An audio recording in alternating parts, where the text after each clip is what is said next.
পঞ্চম শ্রেণীর শিক্ষার্থী বন্ধুদের ইংরেজি বিষয়ের একটি প্রশ্ন নিয়ে, যে প্রশ্নটিতে ইতিমধ্যে আমাদের বিদ্যালয়ে পরীক্ষা অনুষ্ঠিত হয়েছে, সেই প্রশ্নটি নিয়ে উপস্থিত হয়েছি। প্রথম প্রান্তিক মূল্যায়ন 2026-এর, তোমরা জানো 70 মার্কের পরীক্ষা হচ্ছে এবছর। তো এই প্রশ্নটি বিস্তারিত আলোচনা করবে এবং উত্তর বলে দেবো। যাদের এখনও ইংরেজি পরীক্ষা হয়নি তারাও এই প্রশ্নটি থেকে শিক্ষা নিতে পারো এবং দেখে নিতে পারো, তাহলে আশা করি তোমাদেরও এখান থেকে কিছু প্রশ্ন কমন পড়তে পারে এবং তোমরা অনেক ধারণা পেতে পারো। তো প্রথমেই দেখো একটি সিন প্যাসেজ থাকবে। সিন প্যাসেজে এখানে দেওয়া হয়েছে, our school has a lovely garden in front of the big playground. অর্থাৎ আমাদের একটি গার্ডেন রয়েছে, ভালো একটি সুন্দর গার্ডেন রয়েছে আমাদের প্লেগ্রাউন্ডের সামনে, আমাদের খোলা মাঠের সামনে। তো এই যে প্যাসেজটি, এই প্যাসেজটি তোমরা ভালো করে পড়ে নেবে বা তোমরা পড়েছো আগে, আমরা বলে দিচ্ছি উত্তরগুলো। Where is the school garden located? In front of the school. তারপর ড্যাশ এ ফেন্স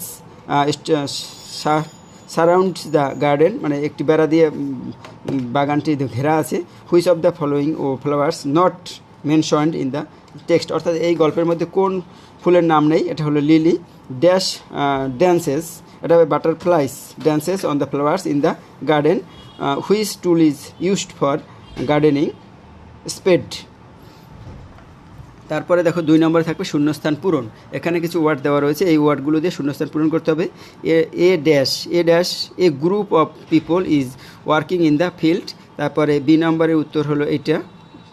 তারপরে সি নম্বরে এই যে পক। ডি নম্বরের উত্তর এই সেট।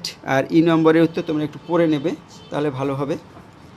আর ই নম্বরের উত্তর এখানে দেওয়া আছে কই, এই যে pair. She bought a pair of shoes. আর প্রশ্নগুলোর অ্যান্সার এখানে 3টে প্রশ্নের জন্য 5 মার্ক রয়েছে। এই প্রশ্নগুলো অ্যান্সারটা তোমরা কিন্তু এখান থেকে পাবে। Right two flowers found in the school garden. এখানে স্কুল গার্ডেনে দেখা যায় 2টা ফুলের নাম লেখো, সেটা এই যে সোজাই আছে, এই যে রোজ, সানফ্লাওয়ার, জেসমিন, যে কোনো 2টি লিখলেই চলবে।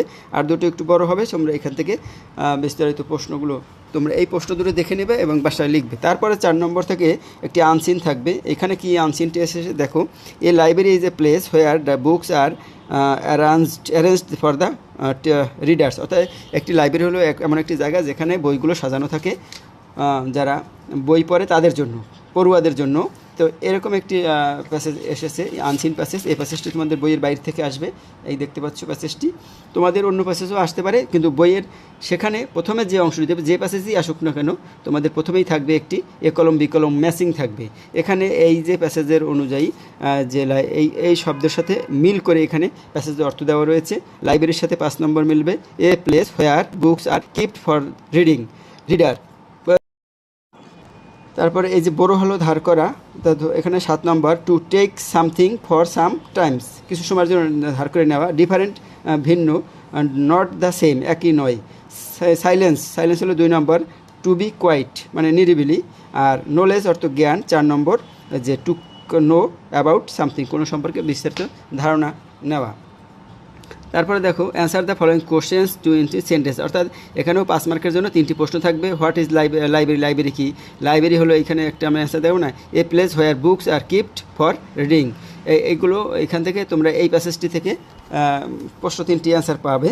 তারপরে এখানে আমরা একটু 6 নম্বরে rearrange the words make meaningful sentence. ওখানে কিছু সেন্টেন্স ওয়ার্ড দেওয়া আছে, সেগুলো সাজিয়ে মিনিংফুল সেন্টেন্স তৈরি করতে হবে। যেমন হোয়াই আর ইউ লেট, এটা হলো হোয়াই আর ইউ লেট, এখানে সাজানো যা আছে।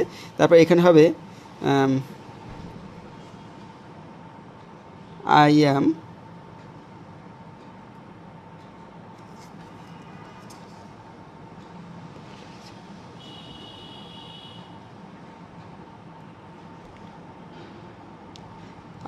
এল্ডার of my family. I am elder son হবে I am elder son of, I am the elder son of my family.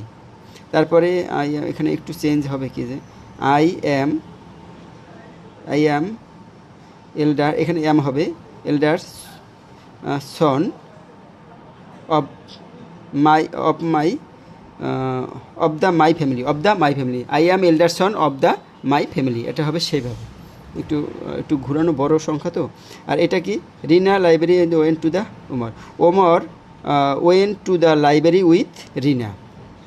আর এটা হলো we watch the TV after dinner. আর এখানে Setu and Fatima were late for the class. আর এখানে দেখো rewrites using capital letters and punctuation marks, অর্থাৎ এখন এগুলোকে আবার নতুন করে লিখতে হবে, যেখানে প্রথম অক্ষর বড় হাত দিবে এবং শেষে ফুল স্টপ প্রশ্নবোধক চিহ্ন দিয়ে সাজাতে হবে। তারপরে এখানে 8 নম্বরে আছে complete the sentence using the correct forms of verb, right form verbs. এখানে হবে ইট ইজ রেইনিং, এখানে রেইনটা ইট ইজ রেইনিং হয়ে যাবে যেহেতু নাও আছে এজন্য। আর বি নম্বরে হবে স্লিপড, এটা ইয়েস্টারডে আছে এজন্য পাস্ট টেন্স হবে স্লিপড, SLEPT। তারপরে এটা হবে এভরিডে আছে গোস, সেই থার্ড পারসন সিঙ্গুলার এই জন্য গোল লাগে ইয়ের যোগ হবে, গোস হয়ে যাবে। আর ডি হবে সিন, এটা হ্যাভ আছে সেজন্য সিন হবে ভার্বের পাস্ট পার্টিসিপেল ফর্ম। আর stop writing please, stop writing please, stop writing দুটো ভার্ব পরপর থাকলে পরের ভার্বটির সাথে আইএনজি যোগ হয়, এই কারণে এটা আইএনজি যোগ হবে। আর 9 নম্বরে দেখো ইওর হোম ডিস্ট্রিক্ট সম্পর্কে একটি শর্ট কম্পোজিশন লিখতে হবে। আর 10 নম্বরে write email to your friend describing your country, তোমার কান্ট্রি সম্পর্কে তোমার বন্ধুকে একটি ইমেল লেখো অথবা একটি চিঠি লেখো, যাই হোক তোমরা এই ছিল আসলে প্রশ্নটি। তোমরা এটা থেকে কিছু শিক্ষা নিতে পারো, আশা করি তোমাদের কিছু কাজে লাগবে।